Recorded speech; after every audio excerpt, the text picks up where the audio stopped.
So a few months ago, my grandpa passed away. He left me, a 19-year-old guy, his house and his will. He also gave my brother some land. Just to give you some background, my mom is 50 years old and works overseas. While she was working abroad, she met my stepdad, who's 51 years old. He has two kids from a previous relationship, a 16-year-old girl and a 16-year-old boy. Meanwhile, my brother moved to another country to find a better job. A little while after my grandpa's death, my mom called me and said she and my stepdad were getting married. She also mentioned they wanted to sell their house and move in with me. At first, I thought it would be nice to have some company, especially during quarantine. So, after about a month, they moved in with me. Initially, everything seemed fine, but after a while, things started to change. My stepdad began acting all bossy. He would try to tell me what to do around the house and even wanted me to do his kids' chores. This was especially annoying because it was during quarantine and we were all stuck at home. I was spending a lot of time in my room, and sometimes I would cook for myself because they had already finished eating by the time I came out. One day, my stepdad told me I needed to get out of my room more, socialize with the family, and help with chores around the house. I told him that I already did my chores and that his kids should do theirs because I wasn't going to do their work. My mom tried to step in and mediate, but my stepdad got all salty and accused her of taking my side. The following week, the same issue came up again. My stepdad told me to help out more around the house. I repeated that I had already done my chores and suggested he check the list my mom had assigned. This time, he started yelling, accusing me of making his kids do more chores than me. I told him to take it up with my mom since she was the one assigning the chores. Things got pretty heated, and my mom ended up yelling at both of us. She said we needed to have a family therapy session to sort things out. We both agreed, but then my stepbrother, the 16-year-old boy, jumped in and said I needed to pull my own weight around the house. That's when things really went downhill. I lost my temper and yelled back at him, telling him that it's my house.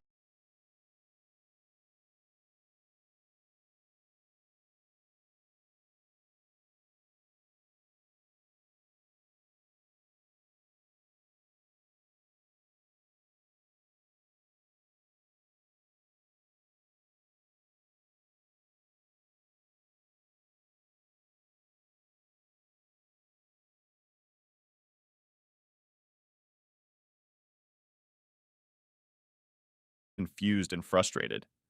I don't know if I'm the jerk here, but I feel like I need some outside perspective. What do you think? Now, for the top comments before the update, not the a-hole. Your stepdad sounds like he just wants to be the man of the house because he's older. This is your house. Understand that your stepdad needs to understand it as well. If you wanted to have rule over a house, they should have kept theirs. You're already doing more than enough by allowing them to live with you and basically letting them have majority of the house. If that isn't good enough for him, then yeah, he should get out. Start charging them a nominal rent and get a lease signed. This could get legally complicated if your mom's husband tries to claim tenants' rights, if and when you need them to leave. Also, this will be upsetting. There will be yelling, but it will establish the ground rules that this is your house. This boundary needs to be drawn unless you want your mom's husband to keep thinking he has control over you. Why is your mom assigning you chores in your own house? Make them act right, or they can pay rent. Everyone sucks here. Your mom and stepdad for obvious reasons, and you for letting them run over you and literally taking over your own house. Update. I asked them to pay rent, but they said no, so I booted them out and my mom divorced my stepdad because he cheated. My mom lives with me now. Story 2. My mom and dad had a really complicated relationship for at least 23 years. They were married, then separated, then back together. And this went on for a long time. During that time, they had 3 kids. Me, a 22-year-old girl, my 19-year-old brother, and my 16-year-old sister. Even when they broke up, my dad still lived in our house, but they weren't really together. It was super confusing. They finally got a divorce 3 years ago, and my mom finally told us the truth about their relationship. So here's what my mom told us. It turns out that my dad had been cheating on my mom with a bunch of different people throughout their marriage. He also had a gambling problem. My mom said that sometimes he would disappear for days, and when he came back, he would act like nothing happened. My mom tried to keep the family together, but it was really hard for her. They finally divorced because he cheated again and left a woman pregnant. I've met my new sibling, who is now 3 years old. My dad got into a relationship with the mom of his new child, but they broke up later. Fast forward to now. My mom met a guy 2 years ago, and they've been dating since then. I never really paid much attention to him. He seemed like an average guy, nothing special. My mom seemed happy with him, and that was good enough for me. I've moved out and live with my brother now, but my younger sister still lives with our mom. So, last Sunday, my mom called us and said she needed us to come home right away. She sounded really excited, so we went over to see what was going on. When we got there, she was practically bouncing with excitement and showing off her new engagement ring. She told us that her boyfriend had proposed, and she said yes. That's when I got really upset. Here's why. My dad was diagnosed with cancer 6 months ago. The doctors say he's doing okay right now, but things could change at any time. I was mad that my mom got engaged now, knowing my dad is struggling with his illness. It felt like really bad timing to me, and I couldn't understand why she couldn't wait until things with my dad were more stable. I was also mad at her new fiance for proposing at such a bad time. I told my mom that I wasn't going to give her my blessing or approval. I felt like she and her fiance should have talked to me, my siblings, or even my dad before getting engaged. It seemed really insensitive to my dad's condition to get engaged while he's going through this. My brother agreed with me, but my younger sister got really mad and said I was being ridiculous. She said that mom deserves to be happy and shouldn't have to think about dad's feelings, especially after everything he put her through. She thought it was selfish of us to expect mom not to move on with her life. Since then, my mom has been crying, and my sister said I ruined her happy moment by being a whining little brat. She said I was selfish for not letting mom have her happiness, especially after all the pain she went through with our dad. She said mom deserves to have a fresh start and not be held back by dad's illness. My brother and I tried to explain that it wasn't about stopping mom from being happy, but about the timing and how it felt really disrespectful to dad's current situation. My sister didn't want to hear it. She kept saying that I was being unfair and that mom had every right to move on with her life. She said that I was making everything about dad when mom deserved to have her moment of happiness. My mom, meanwhile, has been really upset. She feels like she's caught in the middle and doesn't know what to do. She keeps crying and saying that she just wanted to share her happiness with us, and now she feels like she can't. So now I'm stuck feeling guilty and confused. I don't know if I'm wrong for feeling this way, or if I should have just kept my mouth shut and let mom have her moment. I feel bad for making her cry, but at the same time, I can't shake the feeling that the timing was really off. I don't know what to do or how to fix this situation. Am I wrong for feeling this way? Am I the a-hole? Now for the top comments. Yes, the a-hole life doesn't stop. He's your father, but he's no longer your mother's husband. Moreover, he was a crappy husband. Take care of your father. But don't expect your mother to do so. Yes, the a-hole. He's just some average guy. Nothing special. I'm sorry for being harsh, but that sounds like an upgrade. She has no obligations towards your dad. And since you have nothing bad to say about her fiancé, he might just be a decent guy. And 3 years after a divorce is a perfectly reasonable amount of time before moving on. Your sister is absolutely right. You have every right to feel bad about it, but your actions sucked. Yes, the a-hole. Your mother doesn't need anybody's permission to do anything. Your father treated your mother like crap for years. Why should she put her happiness and her life on hold for a man she's not married to anymore? Story 3. My husband, our 2 kids, and I live in a house that he originally bought with his first wife. Sadly, his first wife passed away. After she died, he continued to live in the house with their daughter, Alyssa. I met my husband, and we got together when Alyssa was away at college, about 5 years after his first wife passed away. When we first started dating, he told me that the house was supposed to go to Alyssa because that's what his first wife wanted. At the time, I didn't really think much about it because we had just started dating, and it didn't seem important. Fast forward 10 years. My husband and I are now married, and we have 2 kids together, Ben and Stella. Last year, my husband had some serious health problems, and it made him think about getting his affairs in order. This included putting Alyssa's name on the house deed and finding a new place for us to live. I had several problems with this idea. First, we would never be able to afford a house as nice as this one. Our current home is in a great community, but it's very expensive. If we moved, we would have to settle for a smaller house in a less desirable area. This house is perfect for us, and we're really comfortable here. Moving would mean giving up a lot of space and amenities that we've come to rely on. Second, we're currently in one of the best school districts in the area. If we moved, it would mean a downgrade for our kids' education. Ben and Stella wouldn't have access to the same quality of schools they do now. They've made friends here and are doing really well in their classes. I'm worried that moving to a new school district would be hard on them and disrupt their education. Third, I don't think Alyssa deserves the house. She has always been uncomfortable with my relationship with her dad, and she has refused to meet me. She has never acknowledged Ben and Stella as her siblings. It feels like she's trying to keep her dad all to herself and doesn't want to accept that he has a new family now. However, she has a close relationship with my husband, and he doesn't see any problem with giving her the house. I've tried talking to my husband about my concerns, but he keeps saying that he made a promise to his first wife and that he needs to keep it. I understand that he feels a sense of duty to honor her wishes, but things have changed since then. He has a new family now, and we have to think about what's best for everyone, not just Alyssa.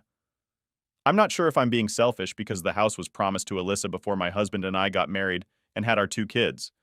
But I personally think that our 2 minor kids should come first over an adult. Ben and Stella are still young and need stability in their lives. Moving to a new house in a different area would be really hard on them. It's not that I don't want Alyssa to have anything. I just think that my husband and I need to find a solution that works for everyone. Maybe we could find a way to help Alyssa get her own place without having to give up our home. Or maybe we could find a compromise that allows us to stay in the house for a few more years until Ben and Stella are older. I'm really torn about this whole situation and don't know what to do. Am I being unreasonable for wanting to stay in our house? Should my husband keep his promise to Alyssa, even though things have changed since then? I feel like I'm stuck between a rock and a hard place. I don't want to cause a rift in the family, but I also need to think about what's best for my kids. My husband's health issues have made everything more complicated. He's been through a lot, and I don't want to add more stress to his life. But at the same time, I feel like we need to make sure that our kids have a stable and secure home. It's a really tough situation, and I'm not sure what the right answer is. My brother agreed with me, but my younger sister got really mad and said I was being ridiculous. She said that mom deserves to be happy and shouldn't have to think about dad's feelings, especially after everything he put her through. She thought it was selfish of us to expect mom not to move on with her life. Since then, my mom has been crying, and my sister said I ruined her happy moment by being a whining little brat. She said I was selfish for not letting mom have her happiness, especially after all the pain she went through with our dad. She said mom deserves to have a fresh start and not be held back by dad's illness. My brother and I tried to explain that it wasn't about stopping mom from being happy, but about the timing and how it felt really disrespectful to dad's current situation. My sister didn't want to hear it. She kept saying that I was being unfair and that mom had every right to move on with her life. She said that I was making everything about dad when mom deserved to have her moment of happiness. My mom, meanwhile, has been really upset. She feels like she's caught in the middle and doesn't know what to do. She keeps crying and saying that she just wanted to share her happiness with us, and now she feels like she can't. So now I'm stuck feeling guilty and confused. I don't know if I'm wrong for feeling this way, or if I should have just kept my mouth shut and let mom have her moment. I feel bad for making her cry, but at the same time, I can't shake the feeling that the timing was really off. I don't know what to do or how to fix this situation. Am I wrong for feeling this way? If we move, we lose the house we love and the good school district. Alyssa has never even tried to be part of our family, and she doesn't acknowledge her half-siblings. I just want what's best for my kids and our family. What do you think? Am I the a-hole? Now for the top comments. If the house was paid for entirely before you and your husband married, his daughter is entitled to 100% of the house. It was an asset before marriage, and it's not your husband's fault, nor his daughter's fault, if you didn't discuss this further before you married. He was forthcoming. You tried to change the understanding years later. Yes, the a-hole. Yes, the a-hole. 1. It's not your house, it's your husband and Alyssa's mom's house. And mom wanted it to go to Alyssa, and so does your husband. It was already determined to be her inheritance. It's not yours. 2. School districts matter, but it isn't your house. So use of the night school district was always dependent on your husband and his deceased wife, allowing use of the house. You're not entitled to it. 3. Pure nonsense. You don't get to decide if Alyssa deserves the house. Your husband and his deceased wife already decided that before you married and told you that point blank before you were married. Liking you is not a condition of her inheritance. By the sound of it, your husband is a smart man. He knows you're going to try to steal Alice's inheritance and is making sure you can't by giving her the house now while he's alive. It may not even be his. He may just be a trustee of Alice's inheritance, given that it was purchased with mom's money. And that means it may not even be his place. He may be just a trustee or an equal parts owner with Alyssa. And since it may not be his house likely in trust, and definitely is not yours, you can't do anything to stop it because you would and intend to do whatever you can to ensure she doesn't get her inheritance. What you're trying to do, it's called theft. Not a good look. Like I said, he's a smart man. You're a mess and being ridiculous. Knock it off and go buy a house of your own with your husband like a normal couple. And then you can decide what to do with your shared home, rather than trying to control and steal Alice's inheritance. Story 4. Honestly, I don't even know what to say about this whole situation. My late husband was 33 years old when he passed away from a chronic condition 3 years ago. He was the love of my life, the one person I felt truly blessed to have, even if it was just for a short time. He was my first and last true love. Before I met him, he dated his ex-girlfriend for 6 years. She ended up leaving him because she couldn't handle his sickness. That really hurt him, And when I met him at the hospital, he was in a bad place mentally because of what his ex did. It took him quite a while to move on from that and put it all in the past. But he told me he fell for me instantly when we met.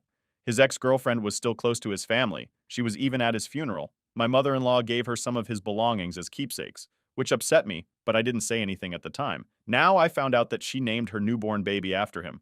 My mother-in-law posted about it on Facebook, acting like the baby was somehow her grandson. She was bragging about the fact that the baby was named after him.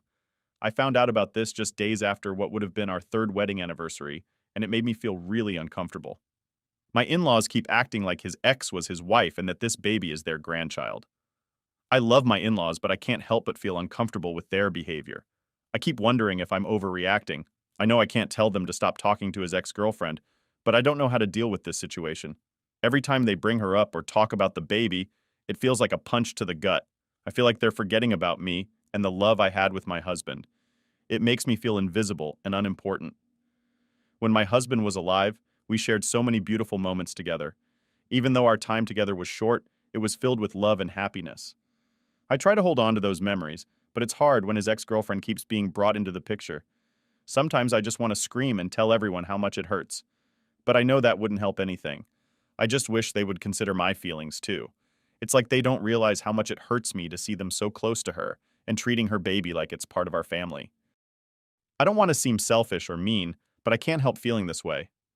I miss my husband every single day, and seeing his ex-girlfriend constantly being a part of my in-laws' lives makes it harder for me to move forward. I want to honor his memory, but I also need to find a way to heal and live my life without feeling overshadowed by his past. So here I am, feeling lost and unsure of what to do. I don't want to create any drama or tension with my in-laws because I love them, and they've been supportive in many ways, but I also need to find a way to express my feelings and hopefully find some peace. I'm not sure if I'm overreacting, but it really hurts to see my in-laws acting like his ex-girlfriend was his wife and her baby is their grandchild. I just want to find a way to deal with this without causing more pain for anyone involved. How do I handle this? What should I do to make things better for everyone, including myself? Now for the top comments before the update. Totally makes sense why the situation would be upsetting. I might disengage for a little bit and see where things go. Losing a child and then the ensuing grief can be disfiguring. I wouldn't see this as any rejection or invalidation of you. It's more probably as parents trying to hold on to anything they can. There's nothing you can do but limit contact with them. They are entitled to their do-over in fantasy family that she's providing them for your mental health. Unfriend them.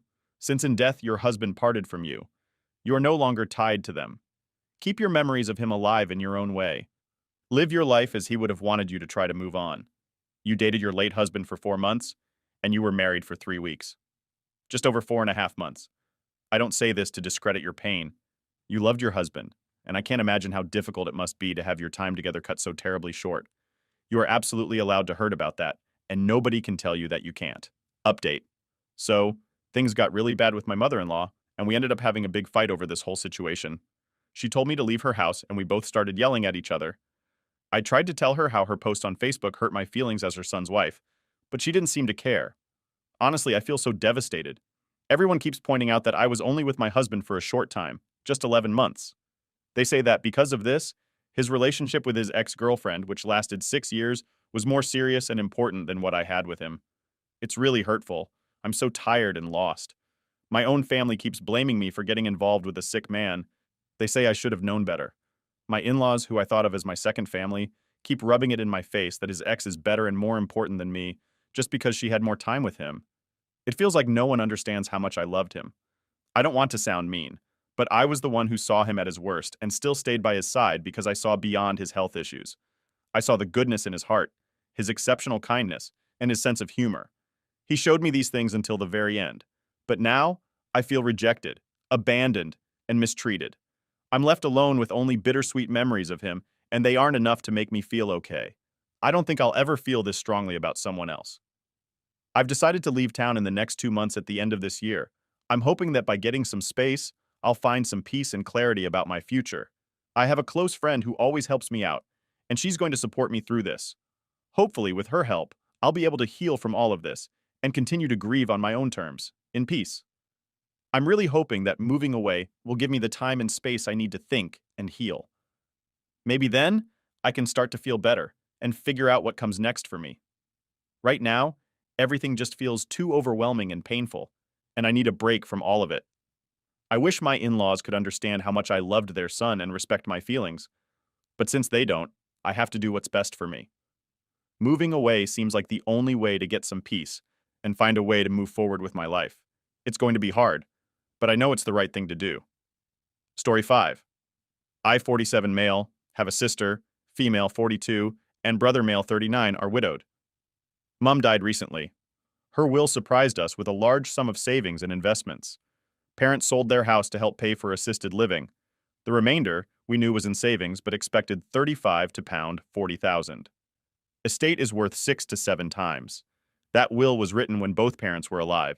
Items bequeathed to us we've had since house was sold. One of 3 shares accounts in companies that worked for are assigned to each of us. Money and savings is to be shared equally between all living grandchildren in trust until they turn 18. We think they decided this as they were selling up, but wanted their grandchildren to have an inheritance.